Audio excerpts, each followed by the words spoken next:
He brought so much life to the Bay Area. Tonight, San Francisco is mourning the death of Reverend Cecil Williams, a civil rights pioneer and a longtime pastor at Glide Memorial Church. Cecil, however, was dramatically different from any other pastor. His legacy goes well beyond just African-American civil rights movement and poverty and those issues to really address some of the core issues of what became San Francisco, modern San Francisco.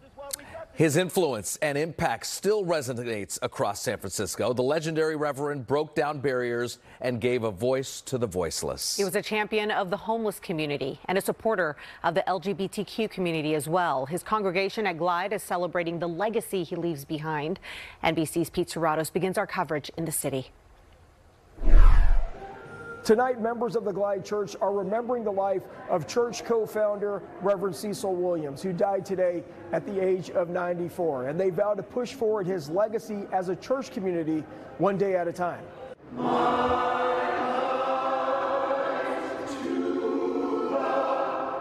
The pictures in front of the church pulpit providing a snapshot of the life and times of Glide Church co-founder Reverend Cecil Williams. The San Francisco icon dedicated his life to serving the San Francisco community, specifically those in need.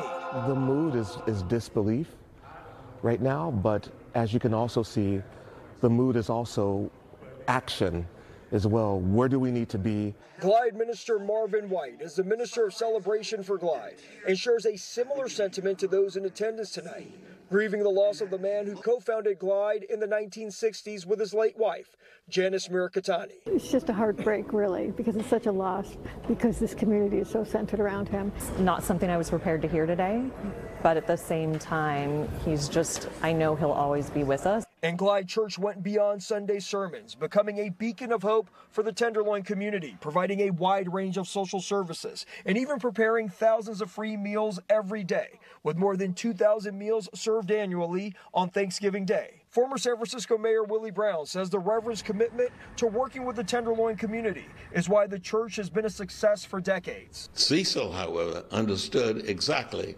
how to make the church work with that group of people and for that group of people to work within the church. The church says that Reverend Cecil Williams passed away at his home today surrounded by family and friends. And as the congregation leans on each other tonight, they plan to honor the Reverend's legacy by continuing to help those in need. We know that there's still somebody else coming. So it was crack, and then it was fentanyl, and there's still something beyond that we need to be ready for. In San Francisco, Pete Suratos, NBC Bay Area News. Mayor Breed releasing this statement tonight. Reverend Williams was the conscience of our community. He spoke out against injustice and he spoke for the marginalized. He led with compassion and wisdom, always putting the people first and never relenting in his pursuit of justice and equality. His kindness brought people together and his vision changed our city and the world. Governor Newsom called him a visionary leader. Reverend Williams truly embodied the California values of unity, generosity, and acceptance. All of us can take inspiration from his legacy and renew our commitment to one another. Much like Dianne Feinstein and Harvey Milk, the legacy of Reverend Williams runs deep in the city. We saw it firsthand. He was ahead of his time. And as he resurrected Glide Memorial, he transformed San Francisco in the process. Here's NBC's Terry McSweeney.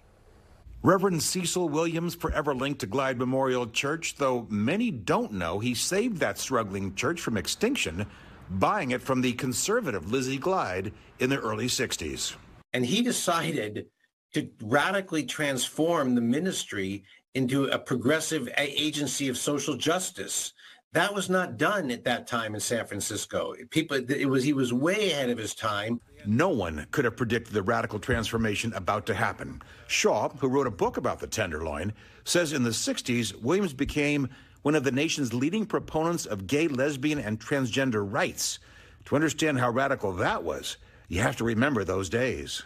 At the time when San Francisco police were systematically arresting gay and lesbians and transgender for openly being in bars and cafes, Reverend Williams opened Glide up for meetings of those groups.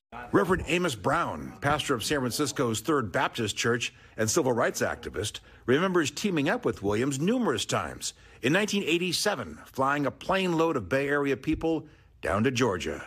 To stand against the ill move of the Ku Klux Klan that was trying to get the nation to stop honoring the birthday of Dr. Martin Luther King, Jr. Reverend Brown and Williams worked together for nearly 50 years. Here's how Brown describes the community's loss. A major void, because there are too many greedy people in this world. And he became the quintessential example of what Jesus of Nazareth was about. Others. And Mr. Shaw shared with me that a rare film of the Reverend Williams preaching at Glide back in the 60s is going to be coming to the Tenderloin Museum at Eddy and Leavenworth Streets, and that's going to happen in the near future. Now, just recently, the Reverend Williams saw this long-lost film for the first time and became very emotional. The Reverend, I'm told, was a dynamo in front of his congregation. Should be a good film. Terry McSweeney, NBC Bay Area News.